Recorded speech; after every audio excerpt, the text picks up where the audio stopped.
Hi everyone, welcome back to my channel. Today I am super excited to share with you all my Spookathon TBR.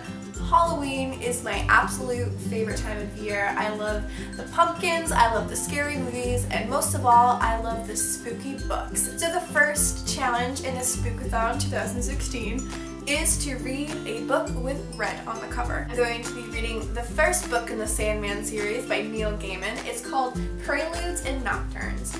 Now, I have never ever read any of Neil Gaiman's graphic narrative work, but I am taking a historical graphic narrative class in college right now, and I am just totally fallen in love with comic books. And so I came across this series and I was like, why not? If I know anything about Neil Gaiman, it's that his mind is just a fathom of wonderful, fantastical possibilities, and I'm sure that once I'm done reading this, I'm just going to pick up the whole rest of the series and read it in a very, very short amount of time and then not stop talking about it. So you got that to look forward to. The next challenge is to read a thriller, and so for this I am picking the September selection from my Book of the Month subscription box, and it's called The Couple Next Door by Shahari LaPena. Inside it says, how well do you know the couple next door, or your husband, or even yourself? People are capable of almost anything. This book has been related to The Girl on the Train and Gone Girl, and I liked both of those books. Thinking that this is going to be another book where I kind of just like complete it in one sitting. Like I can't wait, like I need to just keep going. Like it's a roller coaster, like you don't stop on a roller coaster, you wait it out to the end, even if like you throw up when you get there. Next challenge is to read a 2016 novel debut, and for this I'm listening to The Woman in Cabin 10 by Ruth Ware, and guys, it is so good. The world building is just incredible. The main character, Lo Blackwood, is a travel journalist, and she's given this really great opportunity to sort of get promoted by going on this luxury cruise liner called the Aurora, and it's just so creepy and mysterious, and I just absolutely love it. So excited that I was actually able to get into this audiobook, because if you watched my last video, you kind of know that I have some issues paying attention when it comes to audiobooks, but not in this case, guys. It's so good. Yeah, I'm really excited about it.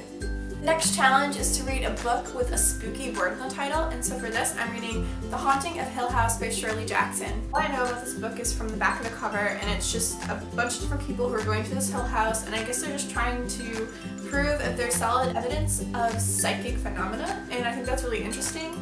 The cover is just so creepy, guys. So I'm really excited to sort of get into this book and read it, and it's actually a really short read. I didn't expect that, and so I'm kind of excited about that too. Let me know in the comment section below if you've ever read this book. I haven't read a lot of classic horror. I have read a lot of Edgar Allan Poe and H.P. Lovecraft, but never this one, and so we'll see how this goes, and I will let you know. Last challenge of the Spookathon is to read a book with a paranormal creature in it, and for this I probably going to regret it, but I'm going to be reading It by Stephen King.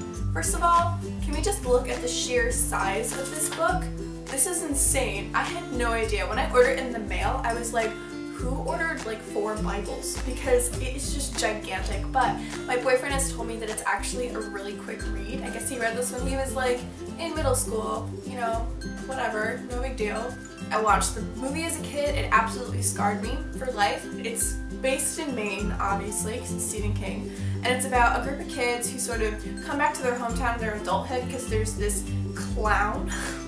He is beginning to sort of take children again, and so they kind of have this pact where they have to all come back together to this little town to sort of figure out what's going on. But at the same time, I know you're also getting the backstory about like all their lives and how they came to be and how they met, and so I'm really excited to sort of read it. I kind of really like the challenge, being that it's like this gigantic. I honestly don't know if I'm going to finish it, but I am seriously going to try. For the month of October, I'm also going to be reading and reviewing 2 books. I think I'm going to try to do 2 books because he's sending me 2, which is really exciting. The author, his name is CJ Whitley, and he's from the UK. He reached out to me and asked me if I would read and review his book on my channel, and so I said yes, of course, because it's really exciting. On Amazon it says that the book is actually free with Kindle Unlimited, so I don't know if any of you guys use that, but that would be really exciting.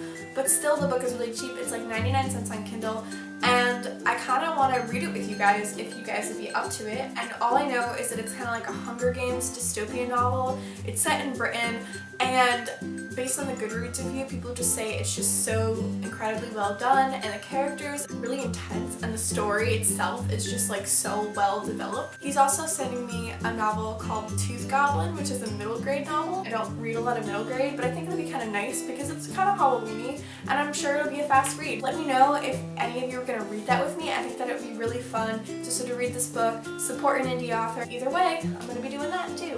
I'm going to link all the information you need to know about this readathon in the description below, and please let me know if you decided to participate in this readathon too so we can talk about it.